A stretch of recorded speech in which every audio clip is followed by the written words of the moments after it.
Welcome back to episode 5 of the Ironman 70.3 Maryland training series. And we had another excellent week of training. Everything is still moving in the right direction, which I am jazzed up about. I also secured this piece of hardware. Check that out. Second place in my age group. Not too shabby. So over the past week, I basically just weighed myself before I did a workout, and then weighed myself after, and then subtracted out any additional fuel or water that I took in.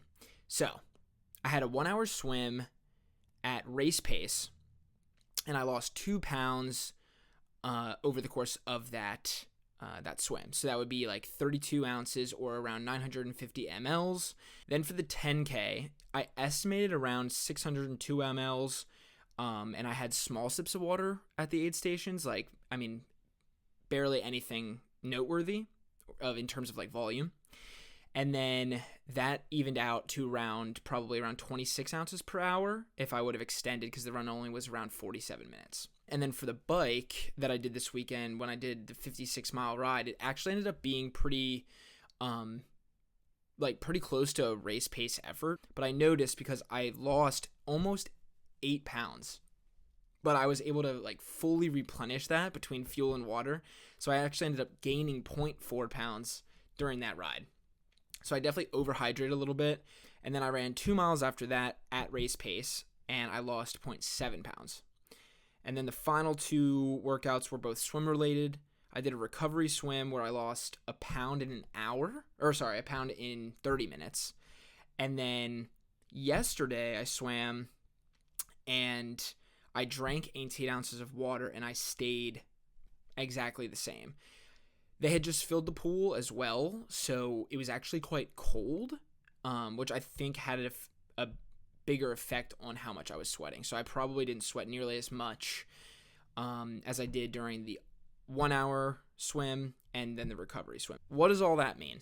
I'm going to have around 140 to 150 ounces of water over the course of the whole race, and then around 21 to 2200 milligrams of sodium.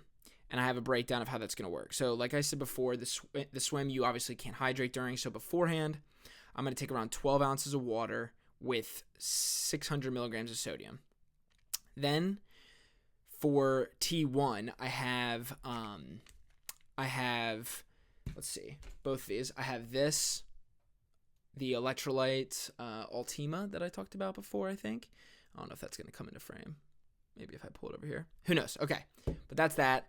And then I'm going to do electrolyte fast chews, which again, probably not going to focus. But anyway, so that'll be both of those. And that'll be 100 milligrams of sodium and 55 in that. And that'll be another 10 ounces of water. Then on the bike, 2 scoops of 600 milligrams of sodium throughout 60 ounces of water. So that'll be 1,200 there. And then probably just at one of the aid stations, I'm going to try and grab another water around 12 to 16 ounces. And then I have a gel at the end of the bike around T2 that'll have 22 milligrams of sodium. Then in T2, I'll have another 2 tablets. That'll be another 100 of sodium. And over the run, based on the calculations, the run is a little up in the air. It could be as low as 14 ounces per hour of water, all the way up to 30, depending on how hot it is. I don't really like to just kind of feel things out. I want to go in with a plan and know if I get close to this, then I shouldn't have any issues. And based on how training's going, 5 hours, my goal for this race is becoming very realistic.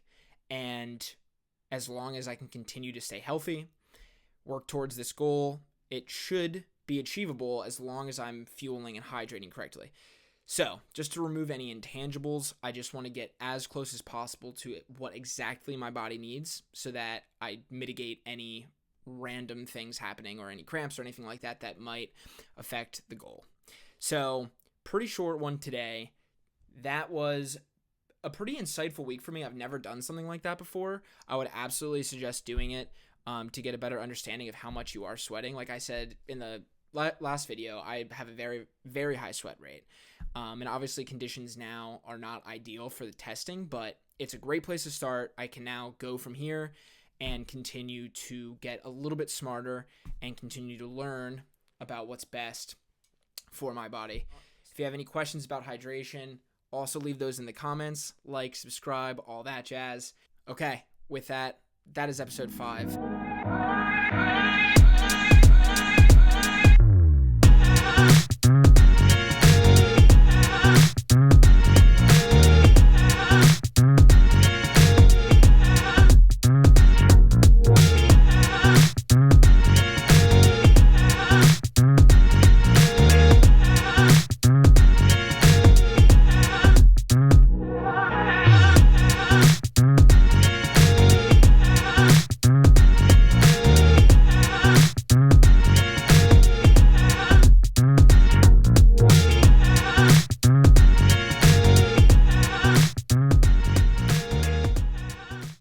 I will see you next week, and